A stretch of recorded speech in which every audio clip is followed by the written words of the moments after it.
नमस्कार मित्रांनो. 3 ऑगस्टपासनं एक मोठा चेंज येतो क्लोजिंग प्राईसमध्ये. नक्की काय आहे ते आज आपण समजून घेणार आहोत आणि रिटेलर्स म्हणजे आपल्या सगळ्यांकरता याचा काय इम्पॅक्ट पडणार आहे, या सगळ्या गोष्टींचा हा सविस्तर आपण डिस्कशन या व्हिडिओमध्ये करणार आहोत. तर समजून घेऊया की क्लोजिंग ऑक्शन नक्की आहे काय. क्लोजिंग ऑक्शन ही थिअरी 3 ऑगस्टपासून लागू होणार आहे. म्हणजे ज्या हिशोबाने क्लोजिंग होत होती ना आजपर्यंत स्टॉक प्राइजेसची, ती आता यापुढे नाही होणार आहे. आणि पर्टिक्युलरली F&O स्टॉक्सची. इतर स्टॉक्स अजूनही तसेच क्लोज होतील जे आजपर्यंत कॅल्क्युलेशन्स होत होते. तेही समजून घेऊ की आत्तापर्यंत काय चालू होतं आणि काय चेंजेस नक्की येतात आहे. तर आपण या व्हिडिओमध्ये हे सगळं डिस्कशन करणार आहोत की याचा इम्पॅक्ट तुमच्यावर नक्की आहे काय. क्लोजिंग ऑक्शन सेशन CAS ही नवीन पद्धत सेबीने लागू केली आहे 3 ऑगस्टपासून. ही पद्धत ऑलरेडी न्यूयॉर्क स्टॉक एक्सचेंज आणि लंडन स्टॉक एक्सचेंजमध्ये वापरली जाते. यानी थोडी ट्रान्सपरन्सी येते क्लोजिंग प्राइसेसमध्ये आणि तीच आणण्याचा प्रयत्न सेबीकडनं केला जातोय.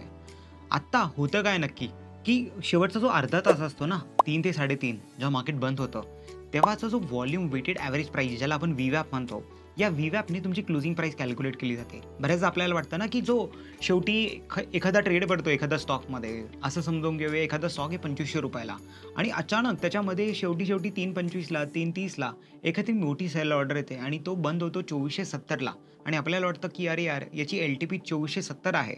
पण क्लोजिंग प्राईस 2500 परत का आली? का? कारण की तो 3 ते 3:30 दरम्यान मॅक्झिमम व्हॉल्यूमनी 2500ला ट्रेड झालेला असेल. तो VWAP होता त्याचा. त्यामुळे ॲडजस्टेड क्लोजिंग प्राईस आपल्याला थोड्या वेळानंतर दिसते आणि ती 2500 असते. म्हणून ते लॉजिक आपल्याला कळालंच होतं, की आत्तापर्यंत क्लोजिंग अशी चालायची. पण आता नव्याने एक नवीन पद्धत येते. त्याला म्हणतात क्लोजिंग ऑक्शन सेशन. आता क्लोजिंग ऑक्शन सेशन नक्की आहे काय? हे समजून घेऊया आणि याचा इम्पॅक्ट तुमच्यावर काय येणार आहे. तर सगळ्यात पहिले इम्पॅक्ट समजूया. आज क्लोजिंग प्राइसेसचा इम्पॅक्ट का होतो आणि कशा-कशावर होतोय?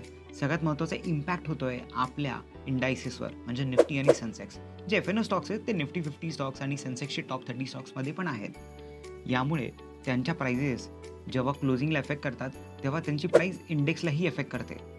आपले जे म्युच्युअल फंडचे NAV आहेत, त्याही इफेक्ट होतात कारण की म्युच्युअल फंडच्या NAV कशावरनं कॅल्क्युलेट होत आहे? क्लोजिंग प्राइसवरनं कॅल्क्युलेट होत आहे. जे आपण ETFsमध्ये इन्व्हेस्टमेंट करतो आहे आणि लिक्विड फंड्समध्ये आपण पैसे टाकतो आहे. बरेच ETFs मार्केटमधले आपली पॅसिव्ह फंड्स हे मार्केटला ट्रॅक करत आहे. मार्केट ट्रॅकिंगमुळे मार्केटच्या क्लोजिंग प्राइसेसवरती यांचे व्हॅल्युएशन्स डिटरमाइन होतात. ट्रॅकिंग एरर्स ही त्यातनंच निघतात आहे. तर या सगळ्या गोष्टींचा क्लोजिंगवरनं इम्पॅक्ट होतो. म्हणून क्लोजिंगमध्ये एक ट्रान्सपरन्सी आणण्याचा प्रयत्न केला जातो आहे आणि तो प्रयत्न कसा आहे ते मी तुम्हाला आता समजवतो आहे. एक्झॅक्ट ही प्रोसेस काय आहे, 3 ते 3:30 पर्यंत काय होणार आहे ते बघूया. पण हे सगळं फक्त F&O स्टॉक्स करता होत आहे. जे आपण म्हणतो ना, की साधारण 190 स्टॉक F&Oमध्ये जर तुम्ही नॉन F&O स्टॉक्समध्ये ट्रेड करताय, तर तुमच्यावर सध्या काही इम्पॅक्ट नाही आहे. पण जर तुम्ही F&O स्टॉक्समध्ये ट्रेड करताय, जेणेकरून जसे आपण एक्झाम्पल घेऊया रिलायन्स, HDFC किंवा जे कुठले स्टॉक्स F&Oमध्ये आहेत, ITC आहे, SBI आहे, बँकिंग स्टॉक्स आहे, जे टॉप 190 स्टॉक्स आहेत आपण म्हणतो ना फ्युचर्स अँड ऑप्शन्सचे, त्यांचे स्टॉक्समध्ये म्हणतो ना, फ्युचर्स आणि ऑप्शन्स कॉन्ट्रॅक्टमध्ये नाही आहे. फ्युचर्स आणि ऑप्शन कॉन्ट्रॅक्टमध्ये बदल या क्लोजिंग ऑक्शन सेशनमुळे हा होतोय, की फ्युचर्स आणि ऑप्शन्स तुमचे इंडायसेसचे, स्टॉक्सचे 3:40 पर्यंत चालणार आहेत. तर तुमची आता फ्युचरची ट्रेडिंग 3:40 पर्यंत कंटिन्युअस असेल. त्यात काही बदल नाही आहे. बदल आहे स्टॉक्समध्ये.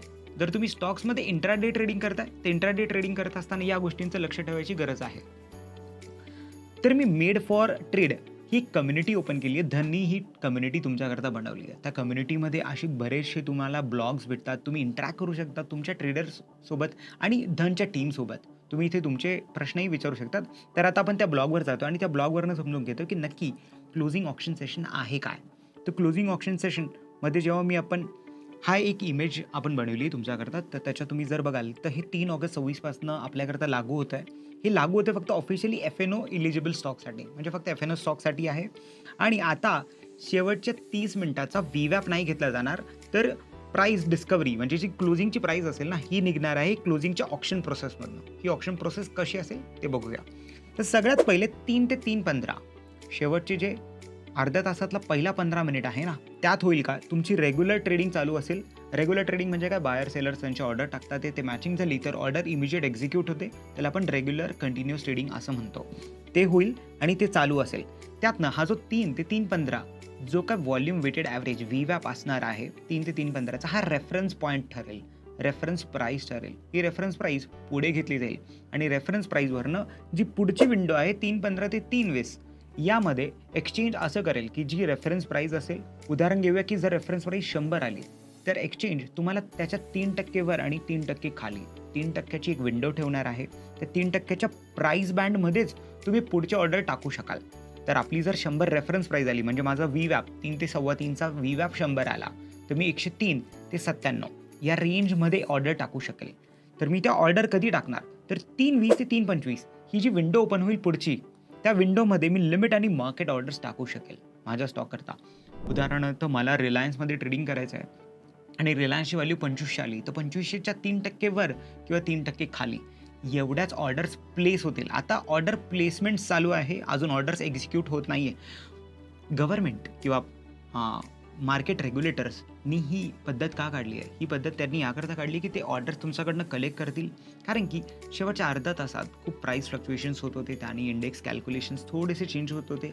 या सगळ्यांमध्ये एक ट्रान्सपरन्सी आणण्याकरता ते ऑर्डर कलेक्शन प्रोसेस करून त्यातनं एक बेटर आणि प्राईस डिस्कव्हरी या ऑप्शन प्रोसेसमधनं काढणार आहेत. तर हे 3 ते 3.25 मध्ये तुमच्याकडनं ऑर्डर्स घेतल्या जातील आणि तुमच्या उरलेल्या सगळ्या ऑर्डर्स तुम्ही इथे कॅन्सल होऊन जातील. तुम्ही बघाल इथे तर but no trades are match. इथे ट्रेड्स मॅचिंग नाही होते 3 ते 3.20 ते 3.25 मध्ये.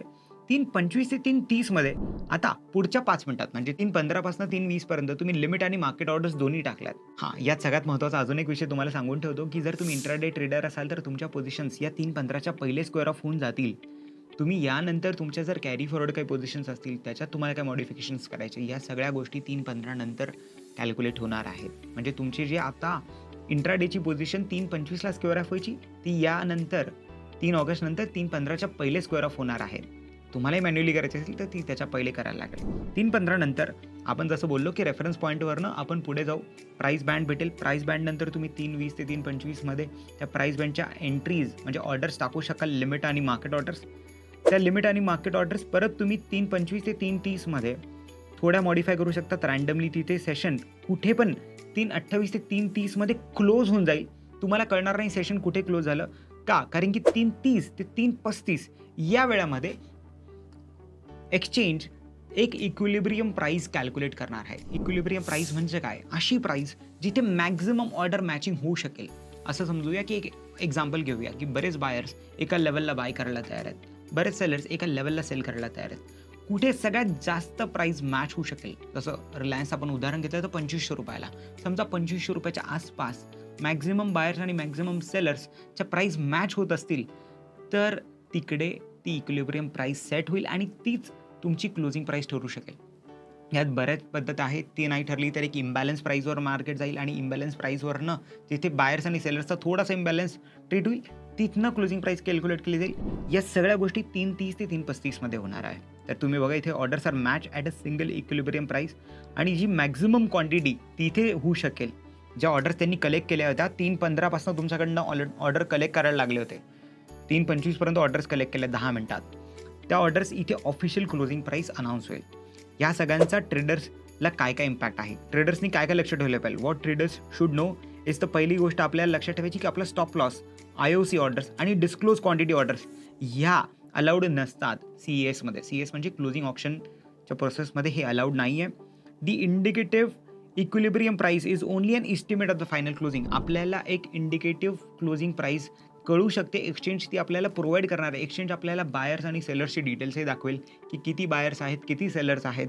एक इंडिकेटिव्ह इक्विलिब्रियम प्राईसही आपल्याला दाखवेल एक्सचेंज त्यावरनं. का? कारण की FNO कॉन्ट्रॅक्ट चालू आहेत. FNO कॉन्ट्रॅक्ट्स 10 मिनिटं वाढवले गेले आहेत. 3:30 पर्यंत जी तुमची FNO क्लोजिंग होत होती आतापर्यंत, निफ्टी, सेन्सेक्स, बँक निफ्टी किंवा स्टॉकचे ऑप्शन्स किंवा यांचे फ्युचर कॉन्ट्रॅक्ट्स सगळ्यांचेच इंडेक्स आणि स्टॉक्सचे हे 3:30ला बंद होऊन जायचे. आता हे 3:40 पर्यंत चालतील, कारण की आपल्याकडे इकडे ऑप्शन प्रोसेस स्टॉकमध्ये चालू आहे. तिसरं म्हणजे नॉन FNO स्टॉक्स आपले कंटिन्युअस ट्रेड होत राहतील नॉर्मल पद्धतीने. या पद्धतींचा इम्पॅक्ट नॉर्मल स्टॉक्सवरती नाही येणार आहे जर ते नॉन FNO असतील तर. आणि चौथं म्हणजे इक्विटी डेरिव्हेटिव्स, आपण जे आत्ता बोललो, विल ट्रेड टिल 340. म्हणजे जेवढे आपले डेरिव्हेटिव्स आहे FNOs ऑप्शन्स म्हणतो, फ्युचर्स आणि ऑप्शन्स सगळे 3:40 पर्यंत ट्रेड होत राहणार आहे. तर या सगळ्या गोष्टींचा इम्पॅक्ट ॲज अ ट्रेडर आपल्यावरती आहे. आता एक न्यू टायमिंग अपडेट झालेत, जे आपण म्हणतो ना ऑटो स्क्वेअर ऑफ, जे ऑटोमॅटिक होत होतं. तुमच्याकडे जर काही पोझिशन इंट्राडे तुम्ही घेतली होती आज, ती ऑटोमॅटिक सिस्टम स्क्वेअर ऑफ करून टाकायची. जरी तुमच्याकडनं राहून गेली असेल स्क्वेअर ऑफ करायची, तर ती आतापर्यंत ज्या टायमाला होती ती त्यात थोडे चेंजेस आहेत. तुमच्या इक्विटीच्या पोझिशन्स या 3:10ला स्क्वेअर ऑफ होतील आता कॅशवाल्या, कारण की कॅश मार्केटचं क्लोजिंग आपण म्हणतो ना ऑप्शन थिअरीमध्ये जर गेलं तर लक्षात ठेवलं थोडं टफ जाईल, म्हणून आपण 3:10लाच त्या स्क्वेअर ऑफ होतील, कारण की 3:15 नंतर ऑप्शन चालू होतं. आणि जर तुमच्याकडे डेरिव्हेटिव्ह म्हणजे फ्युचर्स आणि ऑप्शनच्या पोझिशन्स असतील तर त्या मात्र 3:25ला स्क्वेअर ऑफ होतील ऑटोमॅटिक. तर या 2 गोष्टींकडे तुम्हाला लक्ष द्यायची गरज आहे. As a trader, intraday trader, या सगळ्या गोष्टींचं लक्ष ठेवणं तुमचं गरजेचं आहे, कारण की यांचा इम्पॅक्ट, क्लोजिंगचा इम्पॅक्ट इंडेक्सच्या प्राइसिंगवर आहे.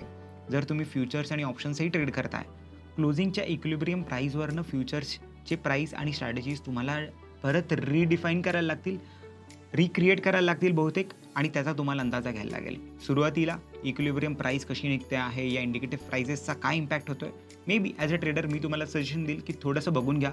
एक आठवडाभर तुम्ही लक्ष ठेवा की हे प्राइसेसचं कॅल्क्युलेशन कसं होतं आहे, क्लॅरिटी वाढेल.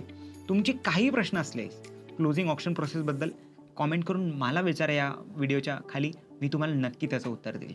तोपर्यंत स्टे डिसिप्लिन आणि trade safe. Thank you. Investments in the securities market are subject to market risk. Read all the related documents carefully before investing.